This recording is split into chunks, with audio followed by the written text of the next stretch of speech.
Hello, this is Mike Van Orden. Welcome to another edition of Marketing Monday. I have here once again, I keep thinking he may go away and this chair might be empty one day, but I haven't got there. You're so funny. Just kidding.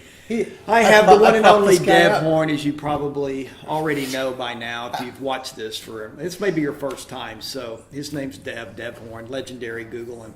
But what are we talking about this week?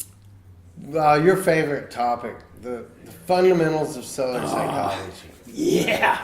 Let's talk about some seller psychology here. I thought we were going to talk about psychos or We could do that. sociopaths. And We could do that. Just about psychology. Not nearly as exciting. I think at least you're intimately familiar with those characteristics, right? Yeah. But we're going to talk about seller psychology today. Really three things. The first being, what's the reason that motivated seller actually decides to pick up the phone and call you or to go online and fill out that form? What are they thinking? Does your message resonate with them? Are they calling you because it's a recognizable brand? Mm-hmm. Or are they calling you because they've just had enough that day and they decide, I just think I want to sell this place? I mean, psychologically, what is that reason? I think that messaging is a huge part of that, though. What message that you're putting out to the marketplace, and what is that? Compared to everyone else. And the message is about matching a problem to a solution. And whether we were selling, hamburgers or hair dressing or whatever it might be, people have an issue that needs a solution. And so part of the idea and part of the reason that people end up contacting us is there's something that resonates in the message that we understand that you have this issue, we've got the perfect solution. Yeah. So the question is, why does that guy or man or woman decide, of all the people that they might contact, to contact the two or three that they do? Let's say they don't contact just a single, but you want to be on the, I would say you want to be on the short list, right? And you want to be one of the few people that they say, this person sounds like they solve my kind of problem. This looks legitimate. This looks like something I can trust. And so and that's why we're a big advocate. Yeah, there is. Why are we one of the three people out of 100 that they might call? And I think, that one thing that we do know is that people deal with people.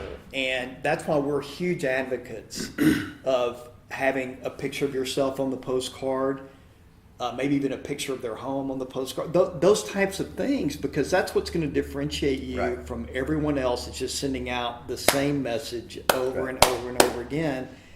Because if there's no bond, if there's nothing that grabs their attention immediately in that mail piece, then you're gonna lose out to someone else. And we've done some crazy stuff, to get people's attention. But the good thing about this business is that these sellers they need help, right? It's like I heard a story once about if you're going to have a restaurant, what would you want? And some of the answers were, I want a great location. I want frontage road. I want a great looking facility. And the truth of the matter is, you want a starving crowd, right?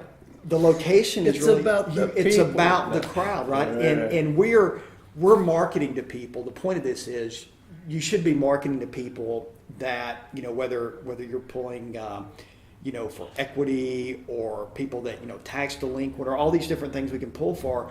But there's a reason that us anyway, we buy houses that we're mailing to these people. We could be very targeted. So you're looking for that starving crowd. That's kind of the analogy that I'm going to.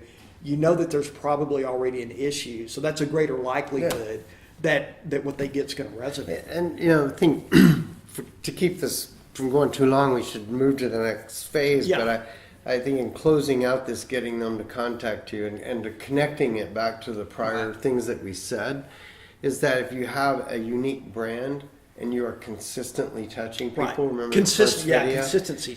We did a video. What we found is that it's often like on the 7th, maybe 5th, 6th, 7th time that they see the brand, see you, see your solution to their problem.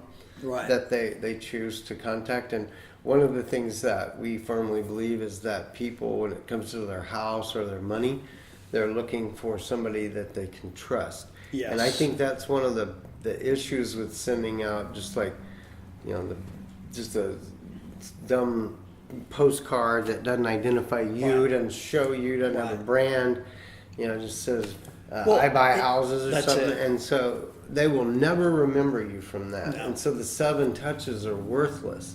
If you're Exactly. using a unique identity, if you're touching them consistently, the 7 touches accumulate into a feeling of Right. trust.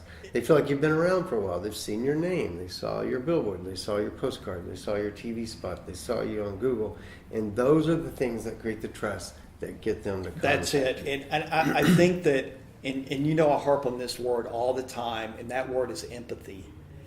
These people want to hear some empathy, okay? Yeah. They want to know that you truly care about their plight, what they're up against. And if they don't feel like you care, remember, people don't care how much you know until they know how much you care. Mm-hmm. And that's across the board. It doesn't matter what product or service. And you have to not just listen to what they're telling you, but hear what they're telling you. There's a difference. Because you know how you can be talking to someone and it seems like they're listening, but you could tell when they speak that they weren't really listening. They were didn't- just they waiting didn't- to get Yeah, their they didn't comment. hear what you said. Yeah. And you know what? I've been guilty of it. I mean, I know that there have been times that someone would be talking to me and I was so busy thinking about the next sentence that I was going to utter that I did. It was like that Charlie. What was that? Charlie Brown? Was that the teacher or whatever? Yeah. That was all that I was really hearing because I was more concerned about what I was going to say. But in this business, empathy is empathy and trust. Well, The and most this important. really You can't then, build trust it without really empathy. then, because it carries over We to could the go- house. Step 2 Yeah. is that they did contact you. You showed empathy. You showed all these important Right. aspects on that initial engagement, and now they've invited you out to the house. One of the things that I've seen when we get to the house is a lot of times they want to tell us either their story or the story of the house or something, and often, I'll be honest, I don't really care about that.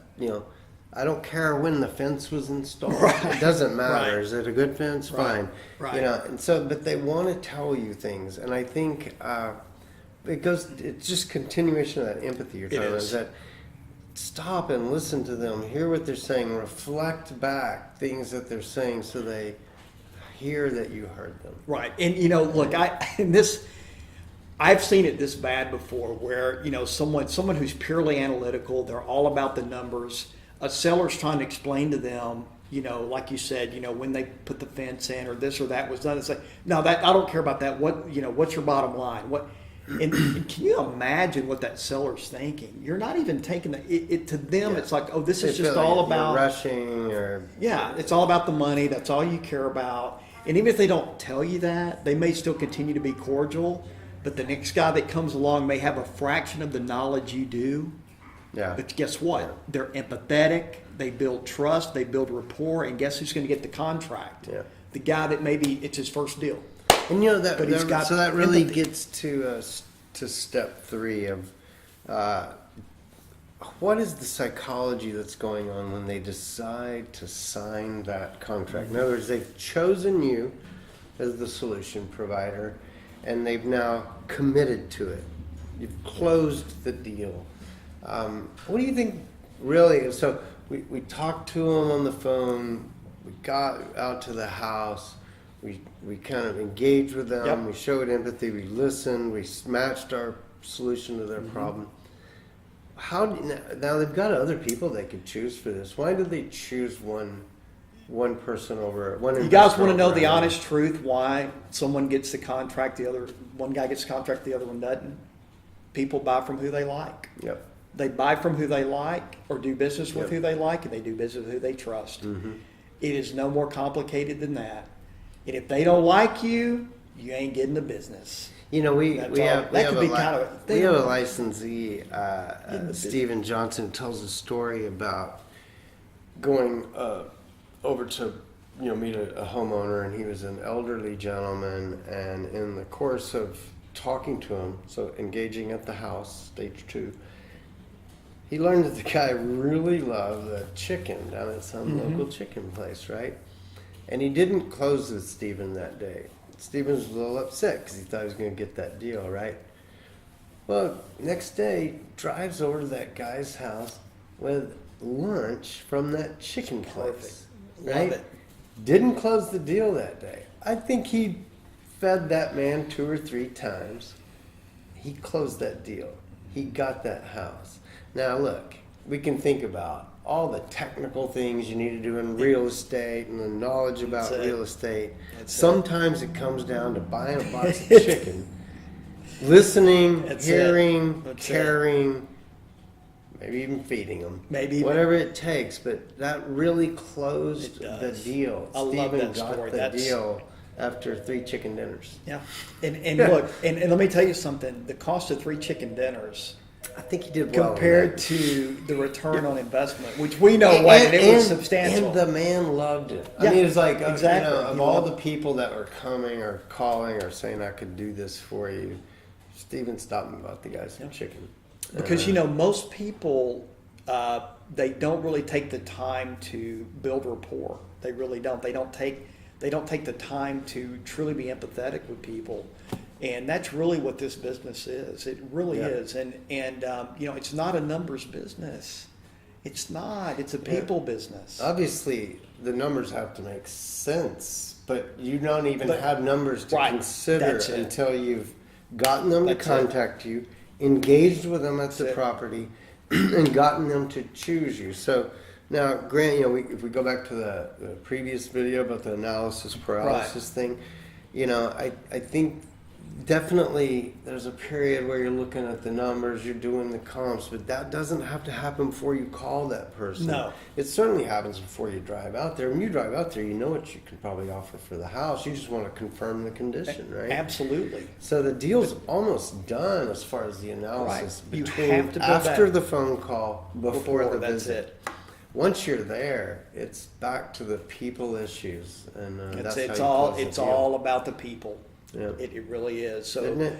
just, you know, look, I know a lot of you guys watching this, or you've been doing it for a long time, you're very successful, but sometimes it comes down to the basics, getting back to the basics. Because I think, you know, you've been doing it a long time, you lose sight of the most important things, and it's people. Yeah. It's about people. So They want a solution, but you know, I think they also want a friend. They want somebody they can trust. They do. Yeah. So with that said, I think we covered that pretty well. Cool. All Good right, we'll job. see you next See you week. next time. Boom.